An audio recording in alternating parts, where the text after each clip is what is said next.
तर आज त्यांना ओपन चॅलेंज देतो, ओपन चॅलेंज की माझ्या स्तरातल्या कुठल्याही त्यांच्या नेत्यांनी माझ्यासोबत महिला विधेयकाच्या संदर्भात ओपन डिबेट करावी, ओपन डिबेट की याच्यामध्ये काय चूक आहे, या पद्धतीत काय चूक आहे, याच्यावर ओपन डिबेट करावी.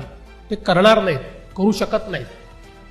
केवळ मुजोरी करायची आणि पळून जायचं हे जे काही यांनी सुरू केलेलं आहे याच्या विरुद्ध देशभरात आणि महाराष्ट्रात आता महिलांचं एकत्रीकरण आम्ही करणार आहोत.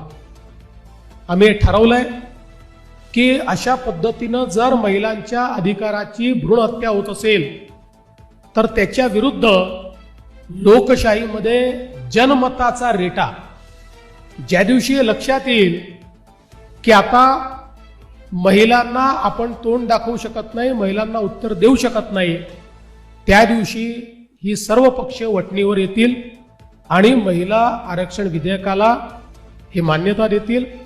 आणि म्हणून आम्ही महायुतीतले सगळे पक्ष आपापल्या परीने या संदर्भात जनमत एकत्रित करण्याचं काम करू, महिलांना संघटित करण्याचं काम करू.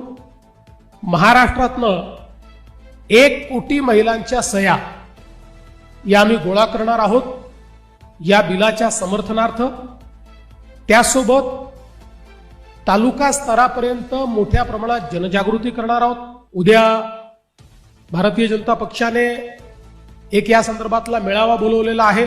आमच्या मित्रांना देखील आम्ही तिथे निमंत्रित करू. सगळे पक्ष एकत्रितपणे आणि आपापल्या परीनं महिलांमध्ये जनजागृती करून महिला विरोधी चेहरा काँग्रेस, महाराष्ट्रामध्ये काँग्रेस, शरद पवार राष्ट्रवादी आणि उबाठाचा हा जो महिला विरोधी चेहरा आहे हा चेहरा आम्ही उघडा करू आणि निश्चितपणे एक असा जनमताचा रेटा तयार होईल की मुकाट्याने या सर्वांना महिला आरक्षण विधेयकाला समर्थन द्यावं लागेल.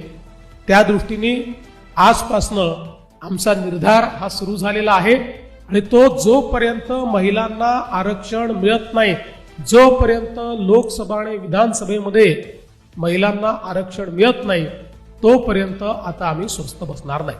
महिला आरक्षण विधेयकाच्या संदर्भात महाराष्ट्राचे मुख्यमंत्री देवेंद्र फडणवीस यांनी असं आवाहन केलेलं आहे की त्यांच्याशी जाहीरपणे चर्चा करावी आणि ते समजून सांगतील की महिला आरक्षण विधेयकाची प्रक्रिया आणि त्याचं महत्त्व हे योग्य कसं आहे हे ते सांगतील असं त्यांनी सांगितलेलं आहे. मी आणि माझे मित्र डॉक्टर विश्वंभर चौधरी आम्ही देवेंद्रजी फडणवीस यांचं हे आव्हान स्वीकारतो आहोत.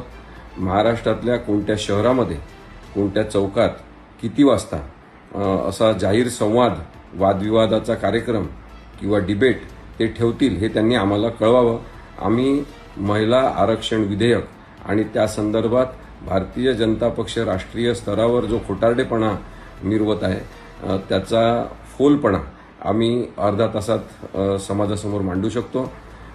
देवेंद्रजी फडणवीस म्हणाले की त्यांच्या स्तराच्या नेत्यासोबत ते चर्चा करतील. त्या अर्थाने आम्ही काही कोणत्या राजकीय पक्षाचे सदस्य नाही, आम्ही त्यांच्या स्तराचे आहे की नाही माहिती नाही, परंतु लोकशाहीवर प्रेम करणारे आणि संविधानाबद्दल आदर असणारे नागरिक म्हणून आमच्याशी देवेंद्र फडणवीस यांनी चर्चा करावी.